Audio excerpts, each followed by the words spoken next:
یو ځل حضور پاک فرمایي بني اسرائیل کې اوسلو کې زر میاشتې د شپې عبادتونه کړي، زر میاشتې روزي نیولې، زر میاشتې جهاد کړی دی. صحابه وی الله رسوله دا غي خبرونه ډیر زمون خبرونه کم دي، نابالغ والے ته لري کا بوډا والے عبادت سکم کولی شي. نو دا آیت سورت خدای پاک نازل کو چې ليله القدر یو شپه عبادت ته او یو شپه د زرو میاشتو د عبادت نه ثواب زیات دی، برابر من خیر من الف شهر. تنزل الملائکة والروح فيها بإذن ربهم من كل أمر سلام هي حتى مطلع الفجر. فرشتي راکوزي رحمت فرشتي جبريل عليه السلام بذات خود راکوزي او پنیکانو خلقو سلامونه اچي. ودغه شپه باندې الله د اولیاء ترجیح چتای، ودغه شپه باندې الله عیسی علیه السلام اسمان ته جوړي. دا خوري برکتی میاشتا بیا برکتی شپه ده، قرآن پکې نازل دی. نو دا الله شپې تاسو چې زما څومره مقتدیان شاګردان دوستان او یا زما واس څومره مسافر اوري بار ملک یا په بیت اندرون ملک ټول ته زما دا درخواست دی چې رمضان کې الله یاد کې ذکر وکړي، درود شریف وایي او دا الله شپې خامخا رونه کې الله تا دغه خوبونه وکړي. خیر ده که د شپې په لومبۍ حصه کې لږ وده کېږي وده شه او بیا اخره شپه کې پاسې تهجد وکړي، الله ته وجاړئ. هلکه موږ محتاج یو که نه یو رښتیا وایو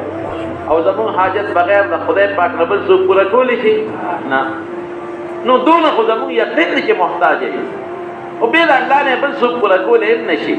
نو مهرباني وکړئ اخره وخت کې پېشمني لږ مخکې پاسئ او تهجد وکړئ، الله ته وجاړئ، الله نه وغواړئ،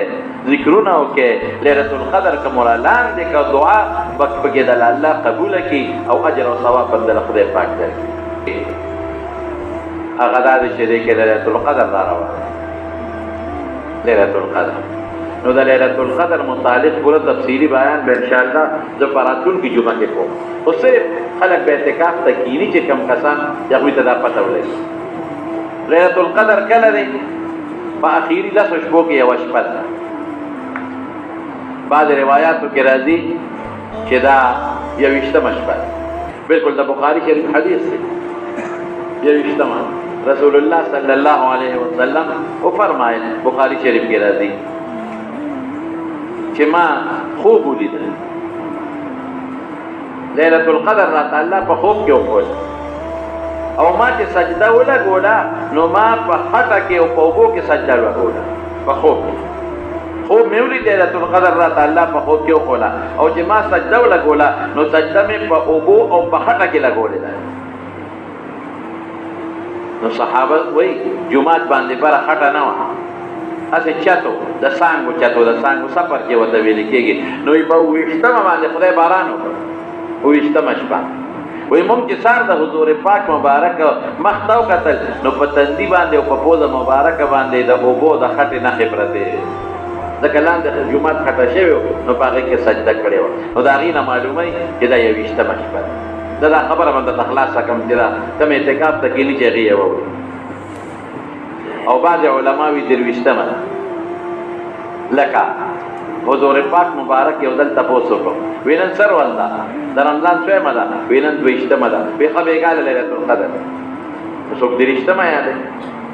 او حضرت عبدالله ابن عباس رضی الله عنه چې ما وختي درته ذکر وکړو هغه وایي د شپو دومه او ما ته چا وایي چې پاسه ليله القدر شپه ده. وایي چې پاسېدم راویښ شومه نو یې حضور پاک مبارک په مانځه باندې ولاړ او ډېر په خشوع خضوع باندې لمونځ کو. وایي دا 23مه شپه او څوک وایي نه دا 20مه. زیات علما وایي چې دا 20مه شپه ده. د هغوی دپاره دلایل شته. هدایت نه د دې ليله القدر د دې صورت نه مغی معلوموي. وی ليله القدر لفظ چې دی وی دا پکې 3 ځله راغلی دی او حرفونه یې 9 دي. 9 له چې 3 کې ضرب ورکړي 27 جوړېږي. او دې کې راځي هي حتی مطلع الفجر وی دا هي ردي 20مه کلمه ده. بهر کې دا د علماو اقوال دي. زه راته دا وایم چې رسول الله صلی الله علیه وسلم